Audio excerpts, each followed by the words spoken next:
Scarcity isn't always obvious. It doesn't always sound like I don't have enough. Sometimes it feels like the hustle and bustle. Sometimes it sounds like perfectionism and just one last revision. Sometimes it feels like control and not being able to let something go. These are the 6 signs I've found scarcity secretly running my life and hiding in plain sight.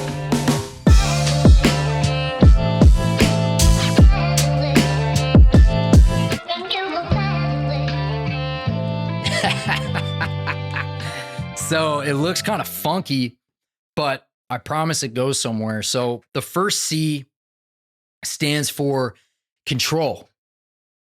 Scarcity shows up when we want to control things, when we're over planning and we want everything to be perfect and there's no room to improvise.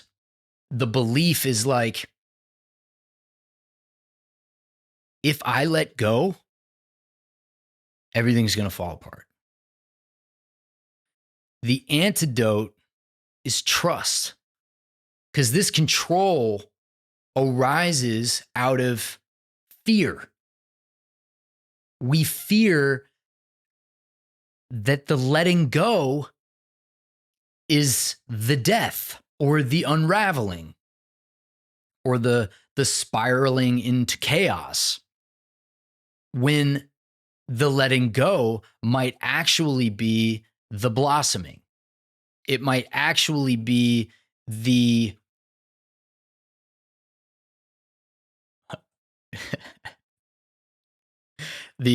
improvised dance towards the heavens. Is that what that was? I don't know what that was. But maybe it is the improvised dance towards the heavens. The second C is for comparison. Now, there's an old adage that all comparison is odious. You know, I'm going to be 34 this year, and I just generally feel behind.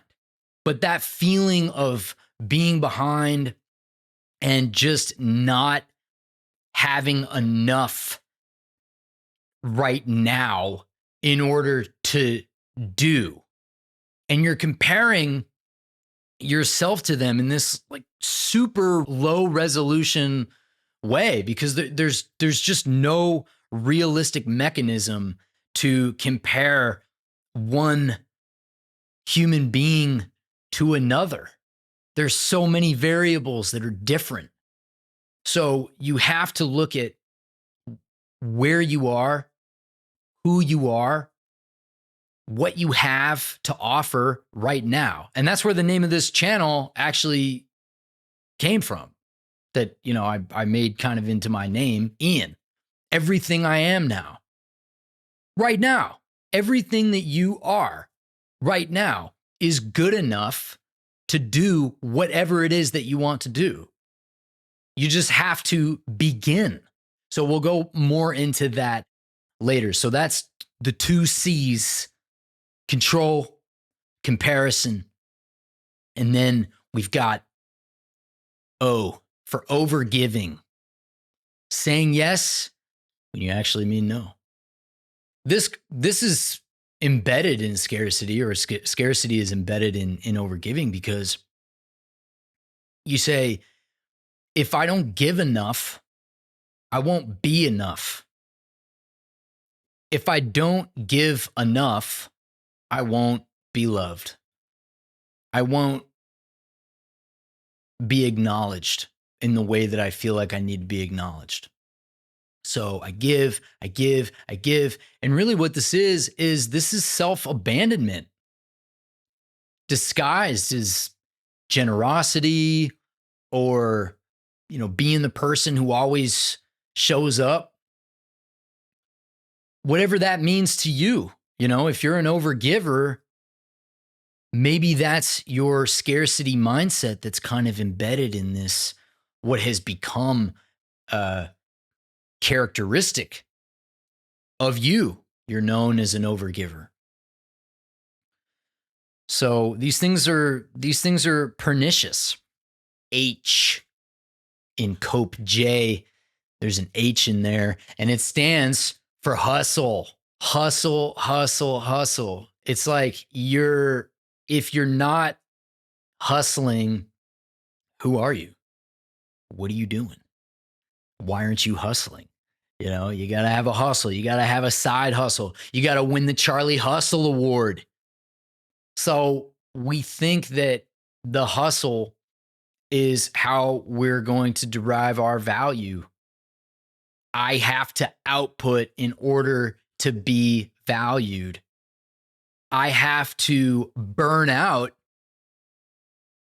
in order to be deserved of rest. I'll sleep when I'm dead. Right? No, man. You gotta sleep and you gotta rest. Rest is right.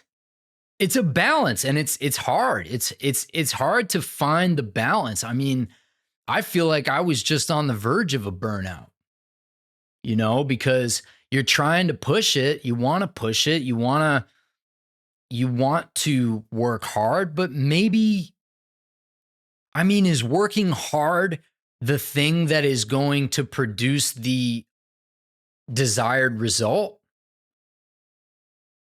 Maybe it's that long walk that you take in the woods or just down the street that takes your mind off of the thing you're obsessing over and allows you to have a new idea that changes your impact.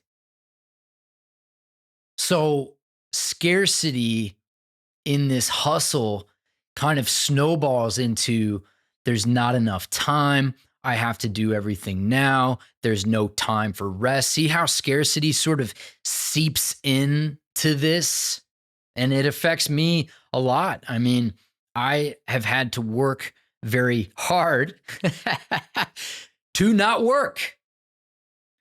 By the way, the rest of the series, I'm going to go into detail more about each one of these. So I'm just laying the groundwork right now so we know what's coming.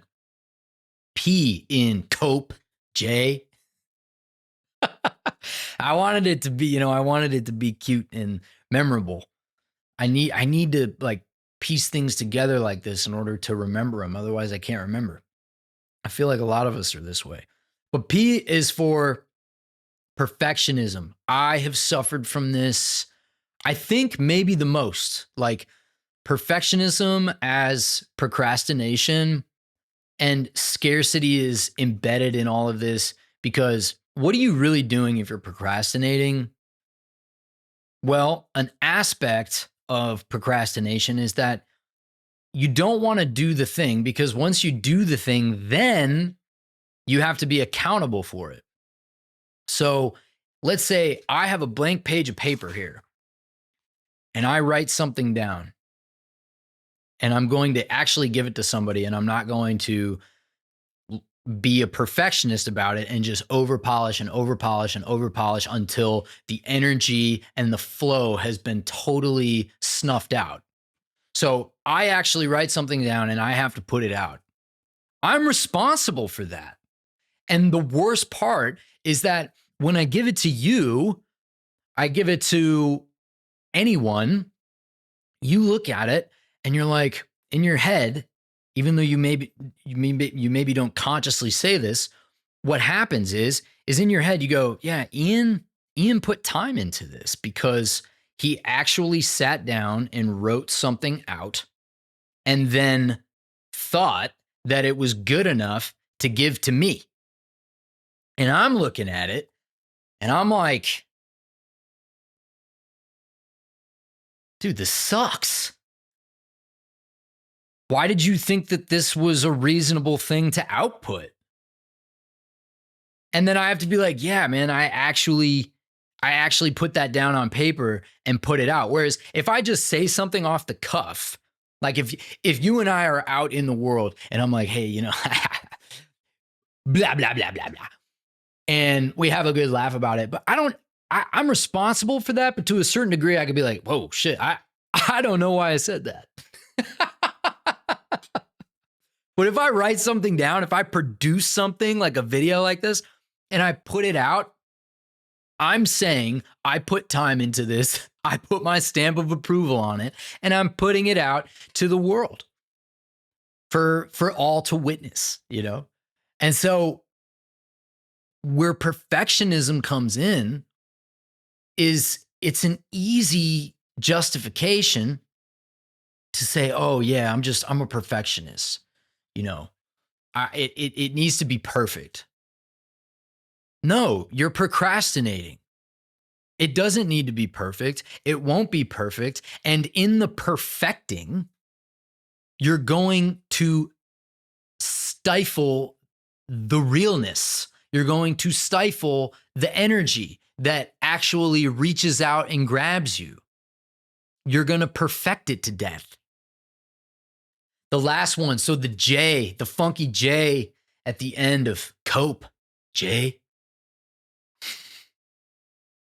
Jealousy. It can also be justification and judgment. If you're judging, there might be an aspect of jealousy.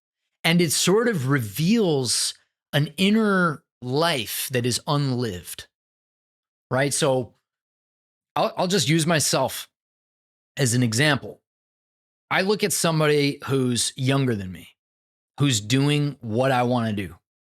And I could judge all of their stuff, right? And be like, oh, that sucks. Oh, that's stupid. He looks like an idiot. And I'm just jealous. I'm just jealous that this person is doing what I want to do.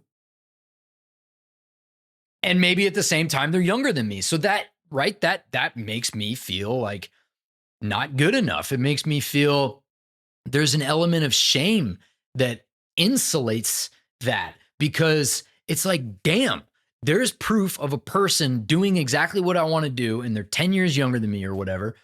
And so that means that I've wasted 10 years of my life, right? So this thinking is so deadly, because scarcity is not just, I don't have enough. It shows up in all these little nooks and crannies, and it's pernicious. It's creepily dangerous. It holds us back our whole lives. And then we pass it on from generation to generation. So where is it hiding?